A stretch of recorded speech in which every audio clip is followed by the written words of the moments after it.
All right, boys and girls, we got to talk. Actually, it's worse than that. We have to have a dialogue, which is a phrase no adult ever wants to hear. It's basically being pulled into the principal's office. So, some of you are still giving websites credit card information in 2025. No bueno, no good, can't be doing it. That gym where you're traveling and they just want to keep a card on file for you, just in case, just for incidentals. No, you'll never be there again. Don't do that.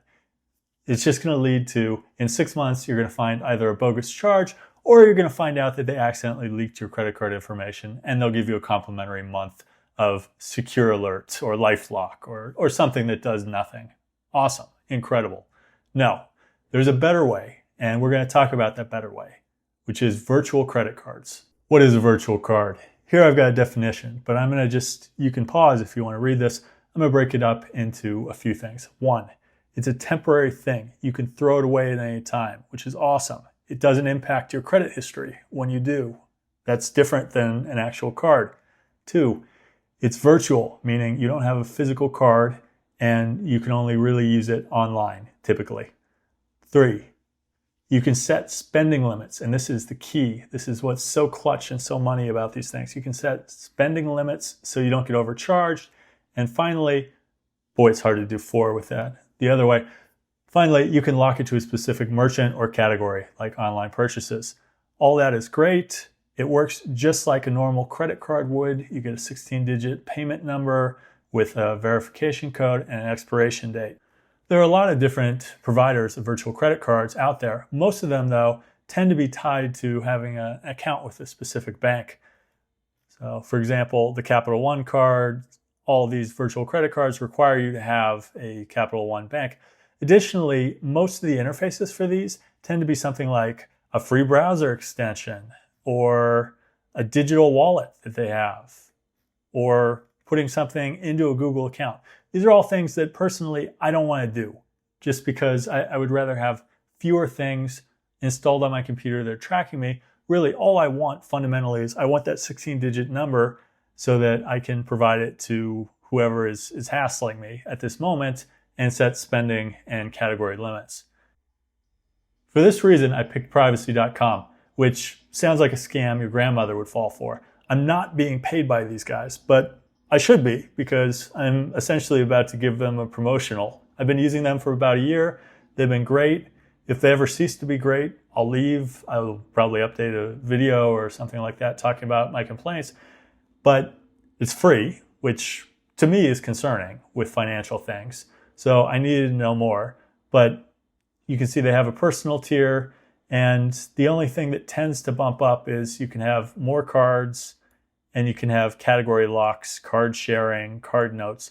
I don't really need any of those things. And it just keeps bumping up the number of new cards. You get a little bit of cash back, etc.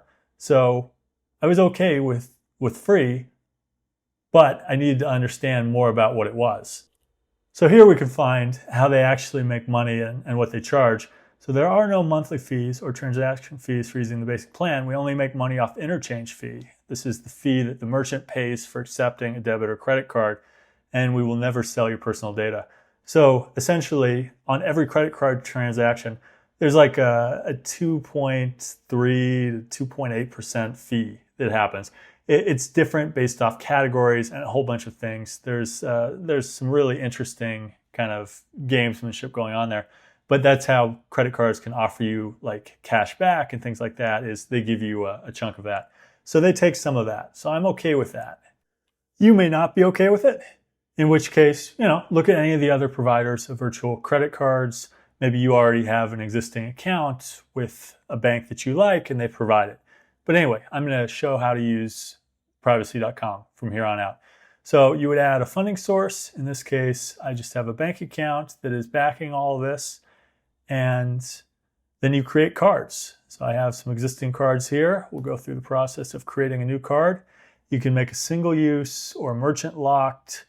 I don't have these two upgrade required areas, but I tend to do merchant locked. So the idea is maybe I'll Make an Apple one. It's nice they have these little icons. You don't have to use the icons. There's nothing saying you need an icon. It just helps you keep track of things. So we'll call it Apple Account. We will create it. And there we go. There's our credit card information. And you might be thinking, you idiot, you just leaked all this to the entire internet. No. I could delete it, and I will in a minute after I show you how to do spending limits. So you go here, and you can input an amount, and you can decide whether this should be per transaction, monthly, yearly, or total spend, which I think are all fairly self-explanatory. I tend to do, if I'm doing like a one-off thing, do a total spend of about what I expect this to be, set the limit, and now we're all set up.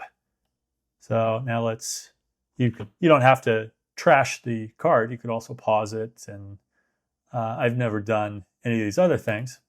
But now let's close it and let's take a look at another card that I've actually been using. So I have a Replicate card over here. And you can see a transaction history. I don't use Replicate for a lot of stuff, but it's nice to use when I want to do some generations. Like I'll use it for my YouTube thumbnail here.